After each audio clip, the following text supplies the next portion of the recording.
வணக்கங்க, எல்லாரும் நல்லா இருக்கீங்களா? இன்னைக்கு ஒரு அழகான வீடியோங்க. நாங்க துபாயில இருந்து கிளம்புறதுக்கு முன்னாடி சில பிளேஸ் எல்லாம் விசிட் பண்ணியிருந்தோங்க. ரொம்ப நல்லா இருந்ததுங்க. இது வந்து ஜபல் அலியில் இருக்கக்கூடிய ஒரு கோவிலுங்க. இங்க எப்பவும் வீடியோ எடுக்க அலோவ் பண்ண மாட்டாங்க. ஒரு சில விசேஷ நாட்களுக்கு மட்டும் அலோவ் பண்ணுவாங்க. அந்த டைம்ல தான் நாங்க இந்த வீடியோ எடுத்தோங்க. ரொம்ப நல்லா இருந்தது கோவில். இந்தியால இருக்க மாதிரி எல்லாம் கோவில் இருக்காதுங்க. இங்க டிஃப்ரெண்டா இருக்குங்க. சோ எப்படி இருக்குன்னுட்டு வீடியோக்குள்ள போய் பார்க்கலாம் வாங்க. சம் சிச்சுவேஷன்னால வீடியோ வந்து சீக்கிரம் கொடுக்க முடியாம போயிடுச்சு இது வரைக்கும். இனிமே வந்து வீடியோ கண்டினியூவா பார்க்கலாங்க. இன்னைக்கு வீடியோல துபாயில இருக்கும்போது நாங்க எங்கெங்க போனோமோ அந்த கிளிப்ஸ் எல்லாமே வந்து ஆட் பண்ணி இருக்குங்க. இந்த வீடியோ ஃபுல்லா ஸ்கிப் பண்ணாம பாருங்க. சப்ஸ்கிரைப் பண்ணி சப்போர்ட் பண்ணுங்க. அப்படியே ஒரு லைக்கும் கொடுத்துருங்க. நீங்க கொடுக்குற ஒரு லைக் எனக்கு ரொம்பவே மோட்டிவேஷனா இருக்குங்க. இப்ப வாங்க நம்ம வீடியோக்குள்ள போவோம். இந்த ஜபல் அலி கோவில் வந்து கட்டுறதுக்கு முன்னாடி பர்துபாயில சிவன் விஷ்ணு கோவில் இருந்ததுங்க. அங்க பாத்தீங்கன்னா சிவன் விஷ்ணு சுவாமி மட்டும் இல்லைங்க, சீக்கியர்களுக்கான குரு தர்பாரும் ஒரே இடத்துல இருந்ததுங்க. ரொம்ப சின்ன இடம். அங்க வர்றவங்களுக்கெல்லாம் வந்து பல சிக்கல்கள் இருந்தது. ஏன்னா கூட்ட நெரிசல் இந்த மாதிரி நிறைய சிக்கல் இருந்ததுனால இந்த கோவிலை வந்து ஜபல் அலிக்கு மாத்தினாங்க. எப்போனா 2024 ஜனவரி 3 அன்னைக்கு வந்து இந்த சர்வீஸ் வந்து இந்த கோவிலுக்கு வந்து சேஞ்ச் பண்ணிட்டாங்க. சோ அப்ப இருந்து ஜபல் அலிக்கு தான் வந்து மக்கள் எல்லாருமே வந்துட்டு இருக்காங்க. இங்க பாத்தீங்கன்னா 70,000 ஸ்கொயர் ஃபீட் கோவிலுங்க. ரொம்ப பெரிய கோவில். இங்க 16 தேவதைகள் இருக்காங்க. அதாவது சுவாமி வந்து கிருஷ்ணர் இருக்காரு, மகாலட்சுமி இருக்காங்க, சிவன் விஷ்ணு இருக்காங்க, குருவாயூரப்பன், ஐயப்பன் சுவாமி, இந்த மாதிரி நிறைய சுவாமிகள் இருக்காங்க. அடுத்து நம்ம பார்க்க போறது பர்துபாய்ங்க. இந்த பர்துபாய் வந்து துபாயுடைய வெஸ்டர்ன் சைட்ல இருக்கு. இதுவும் வந்து ஒரு சூப்பரான இடம்னு சொல்லலாங்க. அடிக்கடி வந்து நாங்க இங்க வருவோம். நாங்க துபாயில இருந்து இந்த 2 இயர்ஸ் வந்து அதிகமா வந்தது இந்த பர்துபாய். அதுக்கப்புறம் டே டு டே இந்த மாதிரி பிளேஸ்க்கெல்லாம் வந்து நாங்க அதிகமா போயிருக்கோம். ஃபைனலா வந்து நானும் என் ஹஸ்பண்டும் மட்டும் சோலோவா நாங்க இந்த பிளேஸ் போயிருந்தோம். போட்டிங் போயிருந்தோம். ஏன்னா குழந்தைங்களுக்கு அந்த நாள்ல வந்து ஸ்கூல் இருந்தது. ஸோ 2 பேரையும் ஸ்கூலுக்கு அனுப்பிட்டு அதுக்கப்புறம் நாங்க 2 பேரும் போயிருந்தோங்க. போட்டிங் போயிருந்தோம். இங்கதான் வந்து பாத்தீங்கன்னா கோல்டு சூக், அப்புறம் வந்து ஓல்டு சூக் எல்லாம் இருக்குங்க. ஓல்டு சூக்ல பாத்தீங்கன்னா நிறைய கிராசரி, ஸ்பைசஸ், அதுக்கப்புறம் இந்த பழமையான பொருட்கள் எல்லாமே வந்து ஓல்டு சூக்ல இருக்கும். கோல்டு சூக்ல பாத்தீங்கன்னா ரொம்ப தரமான கோல்டெல்லாம் வந்து இந்த கோல்டு சூக்ல கிடைக்குங்க. இங்க வந்து பார்கெயின் பண்ணி கூட நம்ம வந்து வாங்கிக்கலாம். குறைவில்லாத தங்கம் வந்து இங்க கிடைக்கும் சொல்லலாங்க. அந்த அளவுக்கு கோல்டு சூக் வந்து சூப்பரா இருக்கும். இந்த பர்துபாய் வந்து ஒரு ட்ரேடிங்காகவே யூஸ் பண்ணிட்டாங்க ஸ்டார்டிங் ஸ்டேஜ்ல. இப்ப பாத்தீங்கன்னா ஒரு சுற்றுலா தலமாவே மாறிடுச்சு அந்த மாதிரி சொல்லலாங்க. ரொம்ப நல்ல பிளேஸ். துபாயில இருந்து வரத்துக்கு முன்னாடி நாங்க போய் எல்லாமே சுத்தி பார்த்துட்டு வந்தோம். ரொம்ப நல்லா இருந்தது. அடுத்தது இதுதாங்க புர்ஜ் கலிஃபாங்க.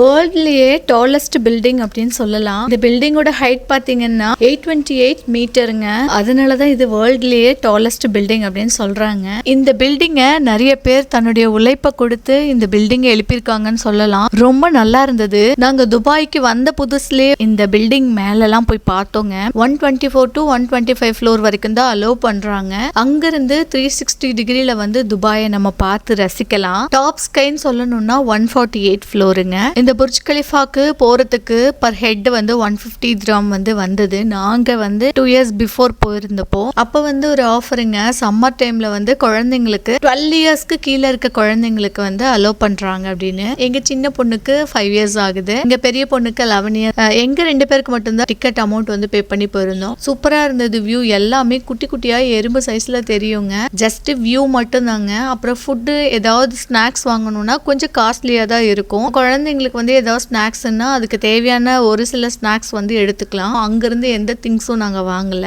ஏன்னா கொஞ்சம் காஸ்ட்லியா தான் இருக்கும் மேல. அப்படிதான் நாங்க அங்க போய் பார்த்துட்டு வந்தோம். பட் இப்ப வந்து நாங்க என்ன பண்ண போறோம்னா இப்போ நாங்க அவுட் சைட்ல மட்டும் வந்து சுத்தி பார்த்துட்டு வர போறோங்க. லைட்டிங் வந்து ரொம்ப சூப்பரா இருக்கும். ஃபைனலா நாங்க கிளம்புறதுக்கு முன்னாடியே அங்க ஃபவுண்டைன் ஒர்க் எல்லாம் பண்ணிட்டு இருந்ததுனால ஃபவுண்டைன் ஷோ வந்து நடக்கல. புர்ஜ் கலிஃபால வந்து லைட்டிங் ஷோ மட்டும் போட்டுட்டு இருந்தாங்க. சோ அதை மட்டும் கவர் பண்ணியிருக்கோம். அங்க போய் ஜாலியா என்ஜாய் பண்ணோம். ரொம்ப நல்லா இருந்தது. கொஞ்சம் கஷ்டமா தான் இருந்தது. அடடே இதை வந்து நம்ம நெக்ஸ்ட் மந்த் எல்லாம் பார்க்க முடியாது இந்த லைட்டிங் எல்லாம் அப்படின்னு கொஞ்சம் கஷ்டமா தான் இருந்தது. இருந்தாலும் ஓகே, நம்ம இது ஒரு மெமரபிளா இந்த வீடியோல எடுத்து வச்சுப்போம் அப்படிங்கறனால இந்த வீடியோ வந்து நாங்க எடுத்து வச்சோம். எங்களை மாதிரி நிறைய பேர் வந்து நீங்க துபாய் வந்திருக்கலாம். இனிமே துபாய்க்கு ஏதாவது பிளான் பண்ணாலும் இந்த வீடியோ வந்து நீங்க பார்க்கும்போது ஹாப்பியா ஃபீல் பண்ணுவீங்கன்னு நினைக்கிறேங்க. நாங்களும் என்ஜாய் பண்ணணும். பாக்குறவங்களும் வந்து கண்டிப்பா வந்து ஒரு சப்ஸ்கிரைப் பண்ணி சப்போர்ட் பண்ணிட்டு வீடியோ கண்டினியூ பாருங்க. புர்ஜ் கலிஃபா போயிட்டு ரிட்டர்ன் வந்து நாங்க வீட்டுக்கு போற வழியில ஒரு சூப்பரான ஒரு பிளேஸ்ங்க. அது என்னன்னா துபாய் ஃப்ரேமுங்க. இந்த துபாய் ஃப்ரேம் பாத்தீங்கன்னா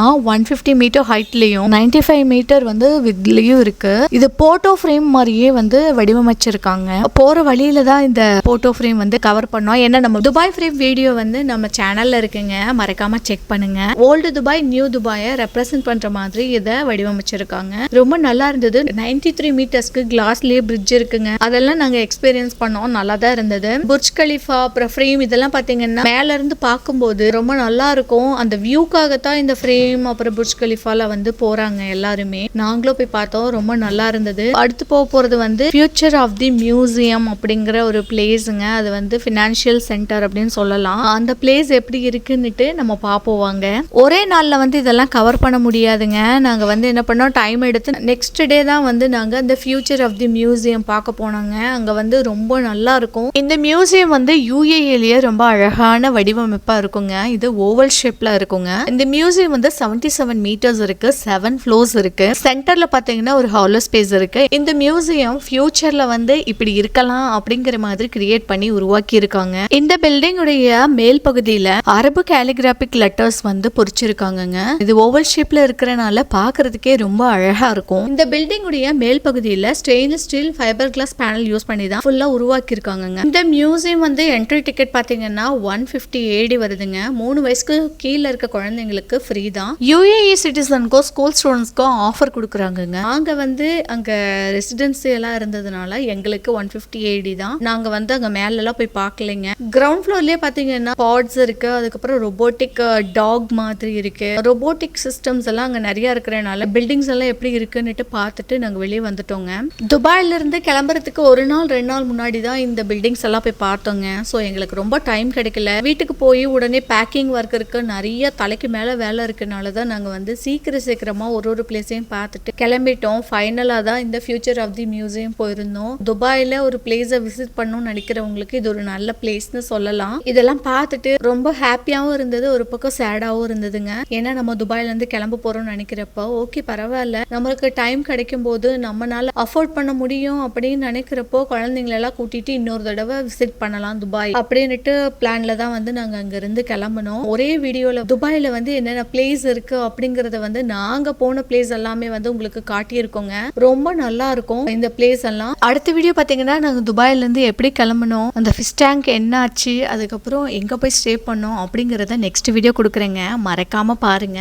ஓகேங்க, இந்த வீடியோவை இப்பதான் ஃபர்ஸ்ட் டைம் பாக்குறீங்கன்னா நான் ராஜேஸ்வரி, நம்ம யூடியூப் சேனல் நேம் ராஜேஸ்வரி டைம்ஸ்ங்க. இந்த வீடியோவை இவ்வளவு நேரம் பொறுமையா பார்த்ததுக்கு மிக்க நன்றி. இந்த வீடியோ உங்களுக்கு பிடிச்சிருந்தா மறக்காம சப்ஸ்கிரைப் பண்ணி சப்போர்ட் பண்ணுங்க. ஒரு லைக் கொடுத்துருங்க. நீங்க கொடுக்குற ஒரு லைக் எனக்கு ரொம்பவே மோட்டிவேஷனா இருக்குங்க. அடுத்தடுத்த வீடியோஸ் கொடுக்கறதுக்கு ஒரு என்கரேஜிங்காகவும் இருக்குங்க. பக்கத்துல இருக்க பெல் ஐகானை பிரஸ் பண்ணிடுங்க. அப்பதான் நாங்க கொடுக்குற அடுத்தடுத்த இன்ட்ரெஸ்டிங் வீடியோஸ் உங்களுக்கு நோட்டிபிகேஷன்ல டிஸ்பிளே ஆகும். உங்களுக்கு பிடிச்சிருந்தா உங்க நண்பர்களுக்கும் ஷேர் பண்ணுங்க. ஏதாவது ஃபீட்பேக் இருந்தா கமெண்ட் பண்ணுங்க, நானும் தெரிஞ்சுக்கிறேன். இந்த வீடியோவை இவ்வளவு நேரம் பொறுமையா பார்த்ததுக்கு மிக்க நன்றி. வாழ்க வளமுடன். பாய்.